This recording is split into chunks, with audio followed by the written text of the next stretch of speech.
My guest today is Jane Milburn, and we have had a wonderful conversation around clothing and how important it is for us to be aware of the clothing that we buy and the clothing that we wear. Jane, how can people find out more about you? My website is textilebeat.com, and my book Slow Clothing is available in a lot of libraries. I mean, that's a really good place to find out whether they've got it, and they might get it in if they don't. That's right, so ask them. Sunshine Coast Libraries particularly are fantastic. If you have a sewing group though, I have a copy that we can give you. So if you've got a sewing group and you would like to have this in your sewing group library, send me a message and I'll be sure to pass this on. I'm Robyn Cook. This is Jane Milburn. This is Stories from the Red Couch. Stay right through to the end. I know you'll love it.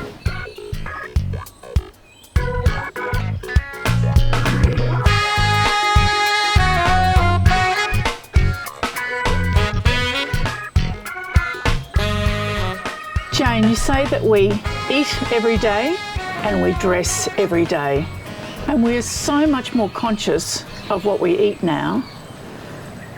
I guess it's time, as you say, it's time that we also became more conscious of what we wear.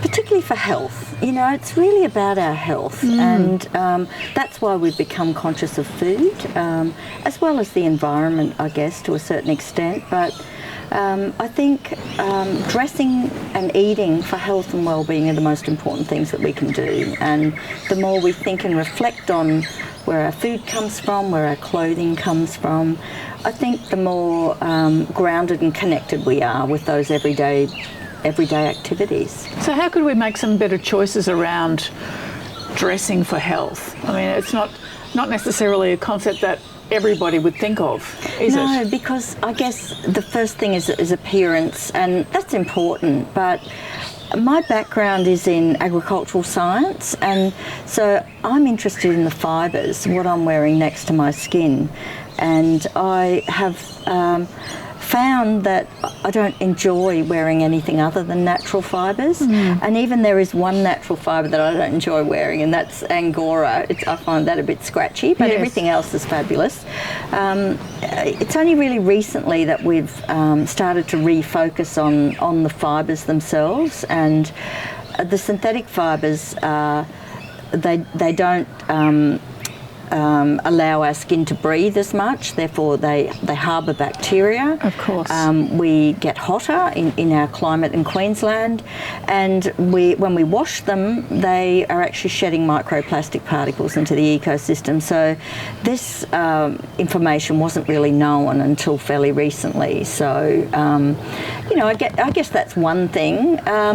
Also, I think the way we feel is impacted by what we're wearing, and sometimes we don't necessarily understand that, but I'm really into comfort. I don't wear high heels and things like that. So I think as time goes on, and certainly as you get older and wiser, you realise that you know, focusing on your health and being comfortable in your own skin and what you're wearing is actually so much more important, isn't it? Yeah, that's the ultimate. Yeah, and that's the thing about fashion, isn't it? Because if you're not talking about fashion, you're talking about clothing, and I've never been a follower of fashion because, one, I don't like to be dictated to by someone else as to what I should be wearing. How do you feel about the difference between fashion and clothing? Well, this is how I arrived at what I'm doing, actually. It's why I called my book Slow Clothing, because I don't relate to the fashion narrative, and I wasn't interested. Like, whenever you read anything, until fairly recently, whenever you read anything about fashion, it was about the designers and the personalities and the drama and the excitement and the art of it all, which is great over there, but it's not for every day. And I wasn't having any connection with that story at all. And I guess because of my background in agriculture, followed the slow food movement. I worked for farm groups where we were talking about where our food comes from.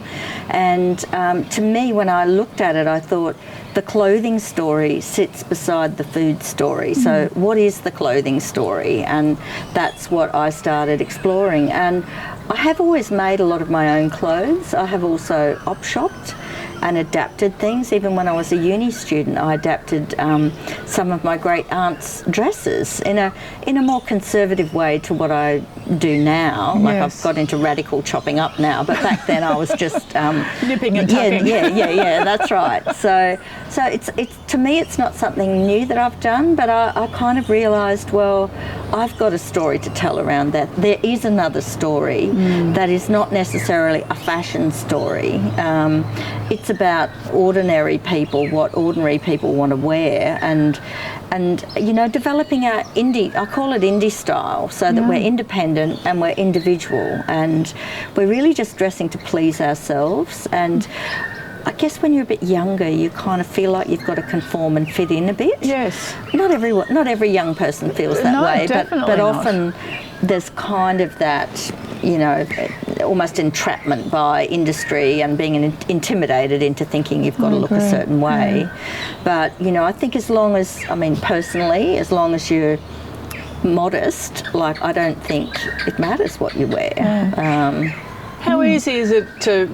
I don't sew. I'm not a sewer, and that's to my great regret, to be honest. And my skills are more in growing food and cooking food. But I would love to sew, and I'd love to be able to, you know, pull something interesting together, like what we're wearing today. I've just lobbed this out of Jane's wardrobe. And it's fabulous. Yeah, I mean, they're great because they're multi-fit, like nice and easy and comfortable. And both of them are made from silk garments that I salvaged from the op shop and have cut up and re-stitched.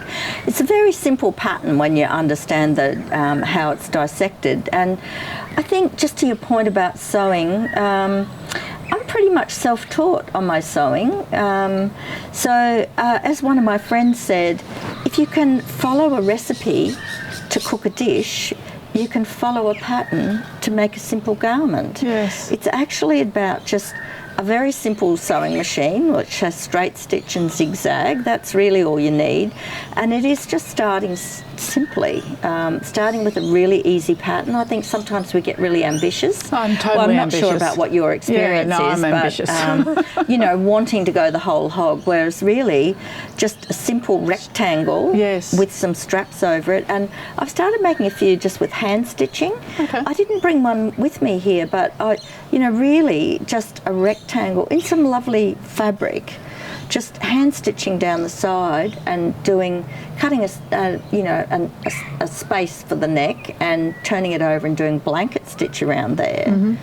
You've got a dress. And I think particularly on the hot days, we need sort of loose, comfortable garments that breathe. Yes, but a shift is a rectangle when you're not unduly worried about it. And even if you start just making things to wear around the house, you gradually get more confident and capable. And I think sewing is a life skill, just like cooking is. That's right. Yet we've got to a situation now where we mainly outsource all our garments, all our needs. We outsource to the experts or you know, the designers or the professionals. And look, I mean, I don't make absolutely all of my own clothes. I've got a wool suit that was a Veronica Main suit. I would never attempt to make something like that. So I just think there's a place to slip something in, and starting with a needle and thread and mending, hand stitching, that's entry level, and that's a great place to start. And there's such a thing now, as we call it, visible mending, where, you know, you're showing what you're wearing. And I think in this time of a changing climate, everything's open for discussion and review about how we use resources and how we can make a difference through our everyday choices. I've seen a few little sewing groups pop up. We've got one here in Palmwoods, and there's a couple of others on the coast. Are you seeing that on a larger scale across the country? Well, I feel so, but it's really interesting when you step outside of your known little area that suddenly you realise, oh, there's a lot of other people out there. Yes. So I wouldn't say that, you know, there's a major shift on, and I really don't think it will be for everyone, because it actually does take a little bit of time, and you've got to be... And it's not cheaper necessarily. Oh, it's definitely not cheaper. No, it's not no, about you wouldn't cheapness. do it for cheapness. No, you'd actually do it to be expensive, really, you know, to be exclusive. Yes. And I feel this, you have a connection with your clothes when you've put your own energy in it. Yep. And one of the quotes in my book is that until you make something with your own hands, you don't appreciate or value the resources, the energy and the skill that go into the clothes you buy. Yeah. So to me, that's partly why you'd want to, you know, be able to at least understand the process and do some simple things. You know, to not even be able to take up your hem. I mean, and this was one of my experiences that led me to be doing what I'm doing. My daughter was at a, you know, like a posh school, and I went to the uniform shop to get her something new for her, you know, the requirements. And a young woman who was probably a senior girl came in there and said to the volunteers, oh, can you take up my hem, because there's only Dad and I at home, and we don't know how to do it. And I thought, you know, an educational institution of such a high calibre, you know, and you haven't got the ability or the, you know, the simple, so it's, you know, threading a needle, putting a knot in one end and going like that. Yeah. It is not complicated. It's not complicated. But, you know, somehow, you know, that's missing. Yeah. So these are simple things that I just feel we need to know about. And really that's kind of the premise that I'm going on here. You're doing some things with kids now, aren't you? You're running some workshops? A little bit, but my whole ethos is I've built what I'm doing from an organic perspective. I go where I'm invited, and sometimes I am invited to do workshops with children. I'm looking forward to doing one. I'm developing a little project that enables them to do, you know, use salvage materials and learn about stitching and sewing on a button.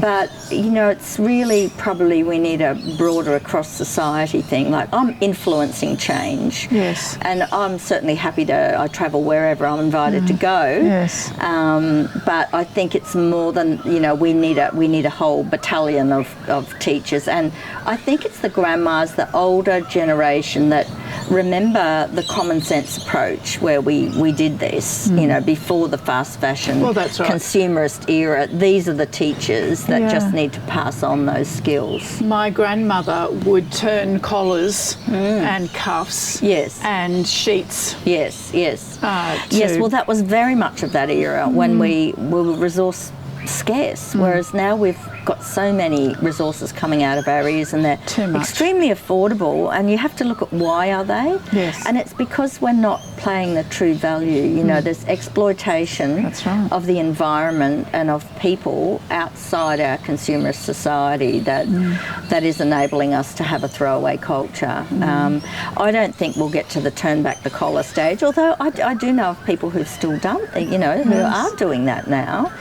And when you do it, it actually makes you feel good. Yes. And I think that's a bit of a message. Like, there's been a real change in the last couple of years, not just a move to more hands-on sewing, but to actually being more connected with what you're wearing and being more aware of what's going on with our resources. You have been named as a Churchill Fellow. Yes. Congratulations. Oh, thanks. It really is exciting. It really is exciting. And when I had the interview, one of the questions was, well, why do you want a Churchill Fellowship? And I said, well, the imprimatur of the Churchill Fellowship, which is the sort of stamp or the recognition of a fellowship, will elevate the work that I've been doing. Yes. Because basically I just stepped into this from my previous career because I felt somebody needed to say something, you know, and I stepped out and said, well, I wear second-hand clothes and I sew. And my husband said to me at the time, why are you throwing away your career? Because, you know, I sort of had worked professionally, and it was actually, you know, I said, well, I'm not. I'm actually reinvesting, starting from, all I could do was start where I was, use what I have, do what I can, to create a difference in the world. And that's the great thing about the Churchill as well, in addition to the fact that it will enable me to travel overseas and meet other people who are changing practices and get some new information and bring it back and share it with the Australian community. That's fantastic. So when will you start that? Well, you can travel any time through next year, but I will probably go in April, May. I'm still researching exactly who I'm going to meet with, and I'll be travelling to Japan, the US, the UK, the Netherlands and Germany. And I want to meet people, practitioners like myself, but also groups and governments, just to find out what's happening. My specific topic, you have to put in a really specific project, and it's actually to investigate ways that hands-on upcycling can reduce textile waste and enhance well-being. So in simple terms, what that means is entry-level upcycling is mending, so how mending practices might stop us throwing away so much stuff and actually make us feel good at the same time. That's fantastic. I think linking all of that together. So for me, between now and when I go, I need to be conceptualising the kind of output that I want to have from this, and how it can add and enhance what I've been doing to date, just through my own initiative. And what are you doing on the Sunshine Coast currently? Oh, well, I was invited up. I did the Australian Rural Leadership Program back in 2009-10. Oh, it's a 60-day professional personal development program based on the leadership that you've done and the leadership you will do. And really, this is the journey that I'm on. So I was actually invited to speak to a small group that was in Maroochydore. They have come from various parts of Australia to be there, and so I was just talking about my leadership journey, that particular thing. But I've also been involved with the fabric program, so I've been up here a couple of times recently. Sunshine Coast Council's doing a wonderful job there. It's a 3-year program, so there's still another year for which to be involved in, and you know, that shares all levels of engagement, and you don't have to be particularly creative. I have to say that my education was in science, ag science is my degree, so I did maths, so I did the full, it's called the Suicide Six now, you know, chemistry, physics, maths, biology, you know, it wasn't, I didn't have any creativity much up until when I had children and I started playing with fabric paints with them. And this has been the start of my personal creative journey. And then I've just married all of that with my other work. So I've brought together everything that I am and feel that I'm applying it through Textile Beat, which is sort of mainly just, I call it a social enterprise, small business based on social enterprise principles. But it's mainly because it's purpose driven rather than profit. You know, like I, you know, somehow end up not earning too much money, but I'm having a great time, and I know I feel I'm making a difference. And meeting people and helping to bring about change for others. And that's really, the reward is there. So you've got a manifesto here, haven't you? Yes. I love that. Slow clothing. So we're talking slow clothing. And you know, can I tell you how that came about? Please do.